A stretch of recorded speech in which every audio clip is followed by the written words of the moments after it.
I could have easily checked out a few years ago. I had 6% function. I had a day to live. I was watching a play. Yeah. And my soul, spirit, intelligence was trying to make decisions that were impossible. And I think the biggest part of it was the recognition and the realization that my family in the unseen worlds was really looking after me and says, "Hey, you want a big lesson? Hey, tough guy." And then the benefit of the experience was to coming to the value of each breath and the unbelievable opportunity of being incarnated, of being here with ability and intelligence and connection to creation and with a mission and a job to do.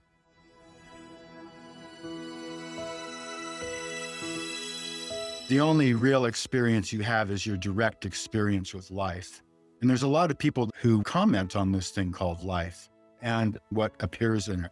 And because there's so much noise going on in this modern age from media and phones and all the rest of it, and all the frequencies flying through the air, Yes. there's an enormous overwhelm in people's process. How do we make sense of all the information fragments flying around us? How do we discern what's going on in us and outside of us? Welcome to this new series on We Be the Change, Navigating the New Energetics. I'm your host, Colleen Akiko. In this opening segment, Finding Our Bearings in Uncertainty, we begin by meeting Daniel Strawn, sacred artisan and artist who paints from the inside out and is also a teacher and mentor and a lifelong spiritual explorer. The first segment invites you to feel into the field of Daniel, who had kidney failure in 2019 and was on dialysis for more than 2 years until his younger brother gave him his kidney. You will hear Daniel share about natural law and the human design and ecology that we all inhabit, laying the foundation for the in-depth teachings on navigating the new energetics that he'll be sharing in the rest of the series. Enjoy feeling how Daniel's creative path flows with his spiritual curiosity in his unique expressions as an artistic well-being generator. As one gallery owner wrote, "If you look at Daniel Strawn's artwork and it makes you smile, then Daniel has accomplished what he set out to do."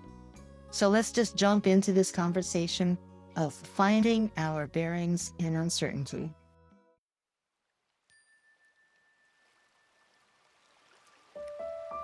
We are here with Daniel Strawn. I know you, Daniel, as an incredibly imaginative artist who stretches the boundaries at whatever stage of life you happen to be in. You have an art degree from the University of Denver, and you were a fine antique furniture restorer Yeah. and designer, and you have worked with renowned architects for over 20 years, doing some amazing, unique, beautiful projects, as well as your paintings, your drawings. You come up with these sacred, amazing designs that go beyond the canvas and have expanded to sacred furnishings and altars for congregations and universities. Whatever you're doing, it seems that it is a close at hand expression of what has become alive for you in that moment and wants to come into creative expression. So I'd love to talk with you about that artistic expression, and also what really caught my ear in one of our recent conversations is navigating the current energetics. Right. These intensities that are happening in our time right now that just have us holding on to the banisters. And we're not sure if we want to go up or down or forward or backwards. We just kind of want to hold on. And yet we know that our highest calling is to let go. I've always loved you so much. I've always seen you, equally inspired soul. And so here we are. I think we're in really exciting times. And Feel that. my personal journey was like, I could have easily checked out a few years ago. Yeah. And because I love my daughter, I'm here. I made a decision. Spirit gave me a choice. Would you embellish that just a little bit? You did just about exit your body due to not having functioning kidneys. I had 6% function. I had a day to live.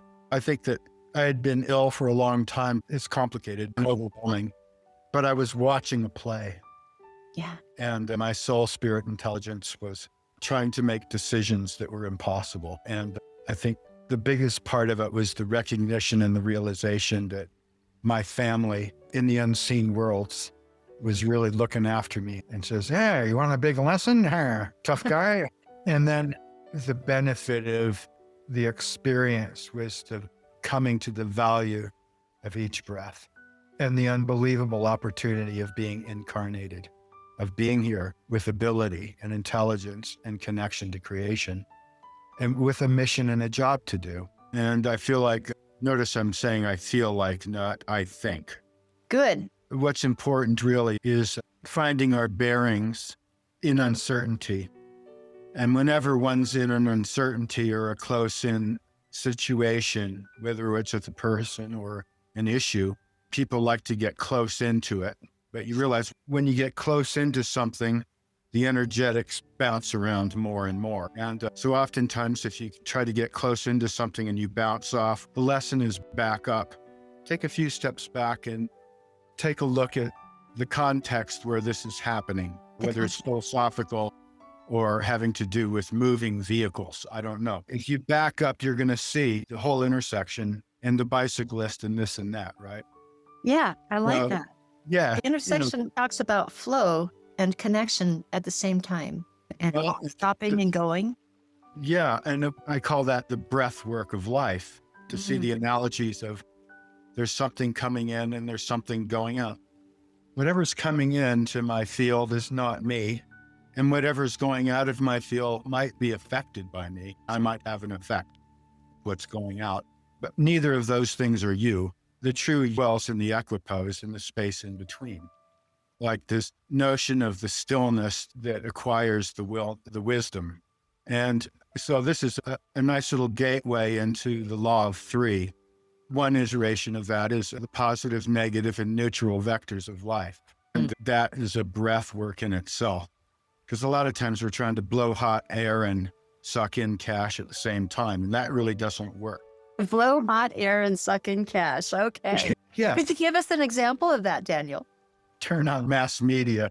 But that's a problem. So everything that I translate or work in, I try to come from a situation of understanding natural law. And I know that someone wrote a book called Natural Law or this or that, but the only real experience you have is your direct experience with life. And there's a lot of people who comment on this thing called life and what appears in it. And because there's so much noise going on in this modern age from media and phones and all the rest of it, and all the frequencies flying through the air, there's an enormous overwhelm in people's process. Yes. So if I was the king of education on the planet, there are a few fundamentals that would be included in first grade. Yeah. I can list some of those things. And the importance of grasping or trying to integrate these into your mind, into your consciousness, into your way, is because you have to discern what's going on in you and outside of you. And with all this fragmented information, people are reaching out of themselves, trying to make sense of. Yeah. When we become aware that we've got stuff flying around, we don't know if it's us, it's something we experienced, something that's happened that we know about, something that's happening or happened that we don't know about, something that happened ancestrally that's just lurked up. Yeah, those things can be better understood if you have a realistic foundation to work from in yourself. Okay. And the importance of natural law and the design that we inhabit, the ecology that we inhabit, most people only see the physical world and they respond to it. Not only that, but they live and respond in a very dualistic way. Yes. So there's always some kind of push or pull going on. And they're looking for well-being and peace and happiness in a situation that's always dualistic. And they see it on the outside of themselves. It's Like when two poles come together, play with magnets, right? Negative to negative, they push apart. Positive to positive, they push apart. Positive to negative, they attract. So that's an electromagnetic ecology that people buy into. And mostly all it really requires is to slow down, a little bit so you can actually feel what's going on rather than having an instant reactive process. Yes. Now, this is well understood by mischievous people. So they use this system to rob you, essentially, of your God-given organic life force. Because if I'm standing here and I'm holding an end of a string and you're standing here and you're holding an end of the string and we're playing push me, pull you, a third party can grab the middle of the string and pull you both in their direction effortlessly. Now that can be used for good or evil. What's important is that the good of you should be pulling that third vector string. So let's just never mind anything going outside of you, but when you sit alone and you're going this or that, when you have a conundrum. Yeah. Usually when I'm in a conundrum, I just stop and I sit and I'll breathe and I'll evaluate what's going on from the third chair. From the third chair. Yeah. Now, the third chair dialogue has been going on between me and one of my philosopher friends for a number of years now. Okay. But so that's one of the principles. So that's adopting the third vector, the neutral vector. How is this power of three, this third vector, this positive, negative, and neutral, supposed to be working? So let's try and understand what's supposed to happen rather than the malfunctions of how it happens. Right? Okay. And we can go back to the very beginning because life is full of different kinds of expressions like shock value. Organically, we have different shocks that happen in our lives or threshold experiences. Okay, so let's imagine we're in a womb and we're getting too big for the space. And so the energy's bouncing around and it's like a nuclear reactor in a womb. You're a mom, so you know the intensity of that energetic. And because there's a chunk of creation just trying to get in, this whole idea that there's a physical and an electromagnetic happening going on. And I don't know, I might have been playing handball against the wall in the womb or something. And then all of a sudden I'm getting really uncomfortable and I'm getting pushed out of here. Yeah. And basically the mother and the child separate like magnets, positives. It's an occasion where they push away from each other. And that happens after the water breaks because that water was an insulator between the child and the mother. But when that insulation goes, the physiology of the mother registers that there's an invader in the camp and it must go out. And the baby's getting really uncomfortable because it's outlived that container. So it has to go through this unknown passageway. Just think of the core of the design of natural surrender to go over a new threshold where what's on the other side is an unknown. That's very uncomfortable. Yeah. Glad I don't remember that stage. But once you arrive over here, there's a huge urge in creation for expansion. Yes. And so when you're first born, you're a blank sheet pretty much. You have a feeling and an intuitive connection to mom. And you're in her energetic field. You're part of the mother's field. And your life depends on, you're all about, give me the breast. It's really intense. Yeah, I'm hungry. Yeah. So I think it's important to register that you came into this world through a threshold experience without knowledge. Yes. And so it makes me think of other nature world analogies, like how a caterpillar can only eat so much and then it goes into the urge to, into chrysalis. And then, which is funny, I wonder how Christian chrysalis is. But anyway, so basically they go into what's called the goo state. Yeah, mush. Right. They turn into slime, right? Yeah. And then there's so much extraordinary energetic intelligence that the DNA demands that they become a butterfly, right? It's amazing. Butterflies are an infant, and then it gets really uncomfortable, and then they break out, just like we break out. But they have the program to be a butterfly, right? Yes. And they're true to that. They're true to the design and function of butterfly, right? Human beings are a bit more choice involved sometimes. Yeah. And so you start to think, what's the natural expression of a human butterfly? And I think human butterflies, the first after survival, which is food, I'm hungry, and warmth and being held and being attended to, when that's in process, then the next urge is what the hell's going on here and find out. Where are the boundaries? And it's very interesting that one of the first things babies do, and they actually discover this in womb, which is their hands, which I always thought was really interesting. Yeah. And I don't know if they relate to them as part of them or not, but it's just, oh, this is available. And so this is the beginning of the process of discovery. Discovery. And it's about hands. So this has got to be my favorite diagram, right?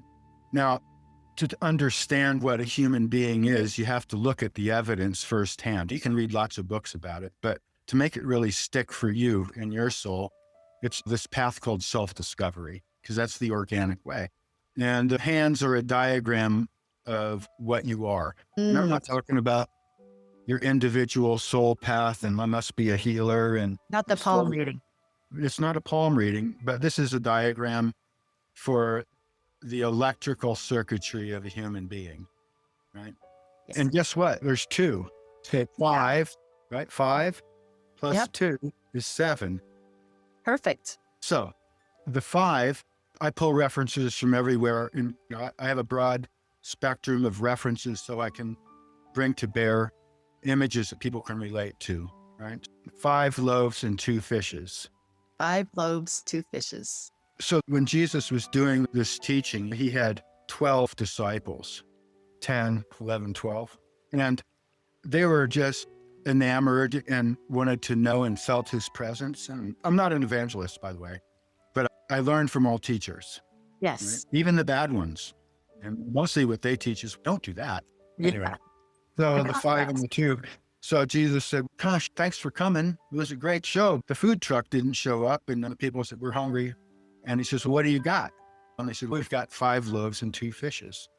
And this is an analogy for levels of education. It's also an analogy to do with how the human system works in the electrical worlds, how it processes. And it's very ordered and it's very logical. And it's very obvious once you get into the knack, and it's very connective. A lot of patterns. Yes, because we're not talking about egos and we're not talking about accomplishment or anything else. We're just talking about what we are. So the 5 loaves are the basic understanding of the human system. And the diagram goes like this: white, red, blue, yellow, green. And you go, wait a minute, is this a color study? Why, yes, it is. And it's just, okay, so you've got rainbow bread. Bread. You got rainbow bread. Okay. And then you got fancy frosting. Oh. White, red, blue, yellow, green, silver, and gold. Okay. Silver and gold, the metallic energetics, are designed to sit on a developed pentagram. Interesting. Okay. Let me back up. Where did you get those 5 colors? Where did I get them? How did you determine the 5 colors? Well, I didn't determine it. How did it come to you? I was part of a international education and research foundation that was studying and looking at natural law and what comes out of it. So there was a very broad educational base, okay, which is all about the electrical worlds and less about the history. So as far as development, human development, everything, it's all there. You could spend 1,000 lifetimes just studying the Chinese view of their energetic, right? But I don't have that much time. So I like to get to where is there a commonality? Where does the unification principle appear? Yes.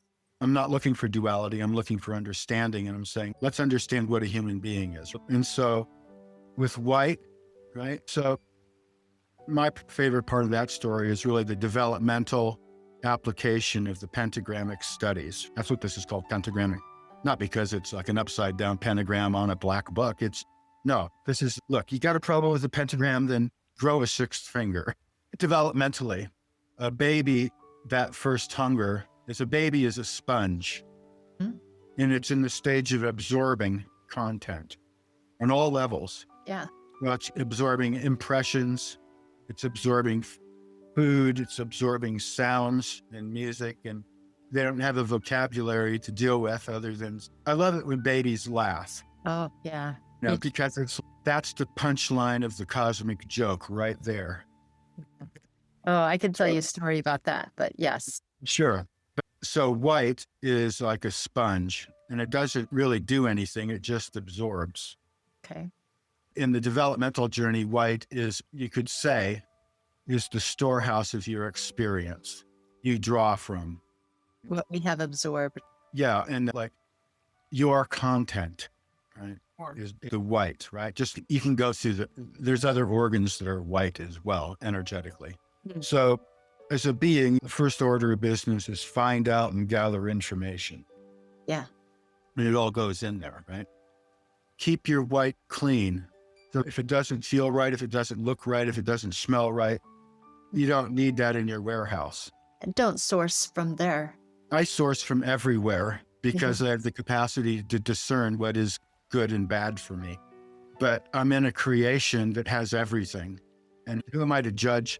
I don't understand it. Doesn't mean it's bad. So at any rate, Yeah. another word you can put with white, when you see white, what does that go with in the world? You could say clean, white, antiseptic. You could relate that to the bones. Okay. And bones are a lot of things. They keep you from flopping in the corner. And they're also batteries. That's good And to know. They're also the birthplace of red. Yes. The marrow. Yes. So the red blood cells are born. So you could say that red is born out of white. Okay. So this is anatomy. With white, you have the bones and you have the blood and the tissue, right? And you have waterworks and you have the nervous system, right? Yes. You have all these different systems, and each one is an inner life. So as we walk around after a while in these studies, you realize that I'm not just one thing. I'm multiple. I'm a corporation. Yeah. I'm a creation corporation. So that you have some reference or start recognizing what things are. And because red is born out of white, it's the apparatus that goes into white and plucks out what's needed. Okay. Blue is a principled statement. What that represents is the part of you that weighs and balances the intuition and the more of the feeling life. And could be say the principled life, right? So when blue is proper, it's in the center of the pentagram. And what it does is it evaluates, right? And it works both ways, white up or Blue down. So anyway, most of the world developmentally is in, when I say duality, they're in the dance of red and white because they're processing at blood level. This is very And when survival. the blood rules the day, it's very reactive, right? This is, my mommy says it's waning. My mommy says it's sprinkling. And then the third vector says it's precipitation. It's just a little sprinkle. It's a sprinkle. But blue is the aspect that sees what's needed, asks red to pluck out the references out of the white. Okay. But if you look at history, there's all kinds of examples. If you do a study of color, look at flags. And you say, why are there so many flags that are red, white, and blue? Interesting. And what's even weirder is that if you anagram, you take those letters that say red, white, and blue, and you anagram them, you know what you get? We three build red, white, and blue. We three build. Yeah. Wow. Okay. So you have content, action, and principle. In a triad, those three build. Okay. The next, and there, of course, there's high and low aspects to all of these, depending on how you approach it. Next, what's this finger? What's important about this finger? What do they call that finger? This is the pointer. Yeah, this is tall boy. The tall boy. And then this one, this is the ring finger, isn't it? It is. Yep. Yes. So this is yellow. And yellow is about that which you would want to hold. So in the process of red, white, and blue, the yellow vector is where you collect the value of the process between the energetic of we three build, And pluck out, and you can get the value or the energetic. So that's where you hold something, right? So that's where you hold your value, your family, your religious life, your contract life. So this is of importances, right? Yeah. And then, so the little finger, right? I just noticed something, Colleen. Yeah? They're all different lengths. Yeah. So it's so these different lengths, speed-wise, talking about frequency, how fast is it? So in the electrical worlds, the higher it is, the faster it is, and the more punch it's got. So the green finger is that energetic. You could say that it's the higher mentality in the sexual center. And so in a lot of ways, when you think of the green finger, you think of the Kundalini. But it's also the energetic you move forward with into the next octave. Because what you're trying to do is you're trying to build content. You're trying to build energetic potency. That's what development is. Energetic potency. I like that. Yeah. So this pentagrammic study goes everywhere. So you have to think is like the hand, white, red, blue, yellow, and green. So this green finger is really important because we're given a machine that can collect and separate and sieve the energetics in our world. What are you going to do with it? The smallest and the least. It's the fastest wavelength, right? And it also has to do with healing energy. Green is like spring, okay? Life. Life. When sprouts first come out of the ground in the spring, and there's this particular vibey, buzzy green that a lot of new life appears with. Yes. So like I was saying before, from white, red, blue, yellow, green, that's called the road of development because that's building, okay? So as you grow and develop, you start occupying these vectors. That's how the system actually works. That's the organic nature of your system. We'll get to silver and gold later, but it can also go like a transcendent from high to low, so low to high frequency, which is the building. High to low is the receiving and really the design that can receive higher frequencies, and it breaks down and integrates into the whole system. So it goes both ways. Green can be that inspiration, like knowing you a bit, you might be playing around with a few rhythms and tunes or a lyric or something musically. And then when it comes together, it's green. All of a sudden, boom, and you get excited. And then you say, well, how can I hold on to that? Which is the yellow vector. So that energetic breaks down into the others. And pretty soon it's on your album, right? It's on your album. It's in the white stock. Yeah, I did that, right? But you could say that craftsmanship, which is something that I hold really high in terms of being an artisan. I don't understand it. It's one of the mysteries that keeps me going. It's the magic of appearance and using the hands to complete the circuit of head, heart, and hands. You feel it, you think it, and you create it. And that is a completed circuit. There we go. So I could say that was one of my primary fundamentals. See, I pay that into my mentality. I invest in that. Yeah. Enactment and the use of this machine is its own reward. Yeah. I have a whole bunch of writing about what I call CPA, creative process activation. And these are the natural organic tools to engage in the design and in life and inspiration and the creation of the dynamo of well-being. I love that. The creation of the dynamo of well-being. Yeah. And then the fundamental of paying into that. It's close as our own hand. And that hand strikes the prayer wheel, which spins on our behalf. It's like a dynamo like that. You can image it any way you want. Yes. But natural references are always best.